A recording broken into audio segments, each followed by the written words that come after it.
बिस्मिल्लाहिर्रहमानिर्रहीम, अस्सलाम वालेकुम। वेलकम टू कुन रेसिपीज़। मीठे के शौकीन तो सभी होते हैं और मीठे की क्रेविंग जो होती है ना सबसे ज़्यादा होती है खाना खाने के बाद। तो अगर आप किसी की दावत करें या घर पर ख़ुद अपने लिए मीठा बनाना चाहते हैं ना, तो ये मीठा आपके लिए है बहुत ही मज़ेदार और बहुत ही ज़्यादा मुँह में घुल जाने वाला। ये मीठा जो है ना आपके खाने का मज़ा जो है वो दुबाला कर देगा। ये इतना सॉफ्ट और जूसी होता है ना, और स्पेशली जो है ना ये बहुत ही आसान सी रेसिपी है, बहुत जल्दी बन जाती है और बहुत कम खर्च में आप इसको बना सकते हैं। और अगर आप किसी की दावत करना चाहते हैं और कुछ मीठे में डिफरेंट बनाना चाहते हैं ना, तो ये मीठा आप लाजमी ट्राई कीजिएगा। यकीन करें बहुत ही मज़ेदार बनता है।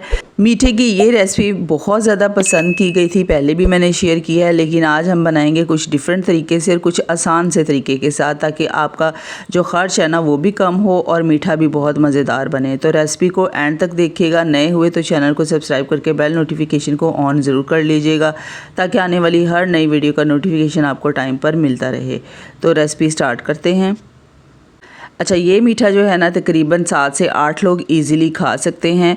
तो यहाँ पर मैंने 1.5 कप दूध का डाला है। दूध तकरीबन इसके अंदर जो है ना किलो ही यूज़ होगा, थोड़ा थोड़ा करके यूज़ करेंगे तो साथ साथ मैं आपको बताती जाऊँगी। इसके अंदर 2 टेबलस्पून चीनी के डालने हैं और इसको ना पका लेना है। दूध तो उबला हुआ है, लेकिन अभी मज़ीद हमने जो मीठा बनाना है ना उसके लिए उबाल आना ज़रूरी है। तो इसको मैंने रख दिया है चूल्हे पे। अब यहाँ पर लेंगे दोबारा से 1 कप दूध का। अब इसके अंदर डालेंगे तकरीबन 5 टेबलस्पून जितना मिल्क पाउडर। अगर मिल्क पाउडर ना हो तो इसकी जगह पे आप फ्रेश क्रीम का यूज़ भी कर सकते हैं, या फिर कंडेंस मिल्क का यूज़ भी कर सकते हैं। आधा कप कंडेंस मिल्क यूज़ करना है, ठीक है। उसके बाद इसके अंदर 1 टेबलस्पून चीनी का डालेंगे और हाफ़ टी स्पून इसके अंदर मैंने वनीला एसेंस डाला है। अब इन तमाम चीज़ों को ना अच्छी तरह से मिक्स कर लेंगे।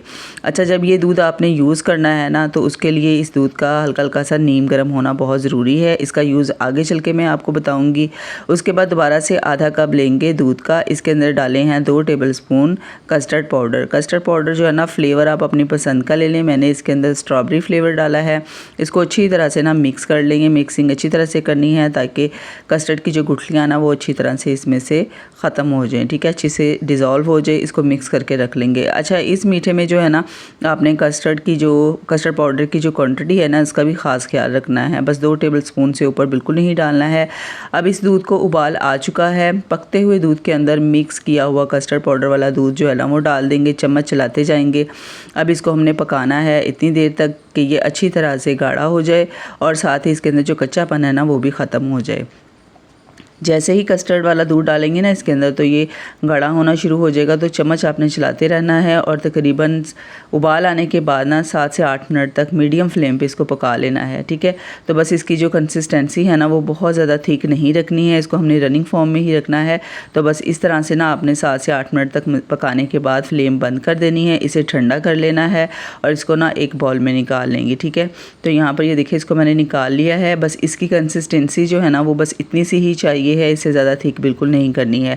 अब इस पॉइंट पे इसके अंदर मैंने डाला है 1 कप व्हिप्ड की हुई क्रीम। अगर आपके पास व्हिप्ड की हुई क्रीम ना हो तो इसकी जगह पे आप फ्रेश क्रीम का यूज़ भी कर सकते हैं, ठीक है। ये ऑप्शनल है।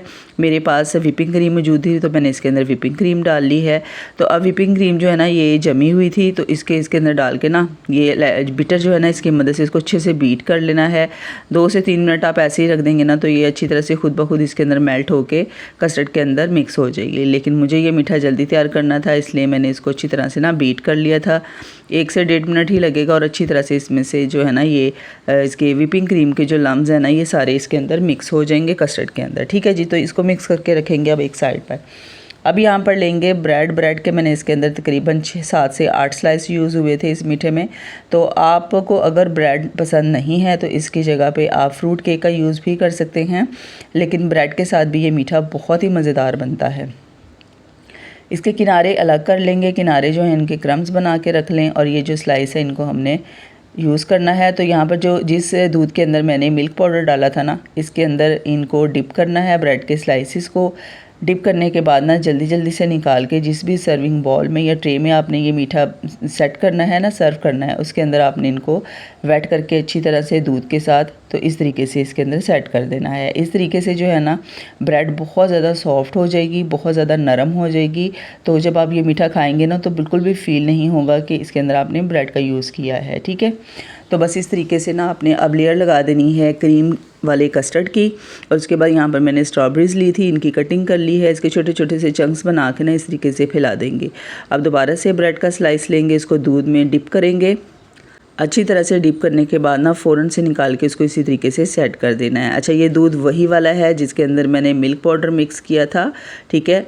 तो अच्छी तरह से ये देखिए इसको सेट कर लिया है। अब इसको अच्छे से ऊपर से कवर कर देंगे, दोबारा से इसके ऊपर कस्टर्ड डालेंगे।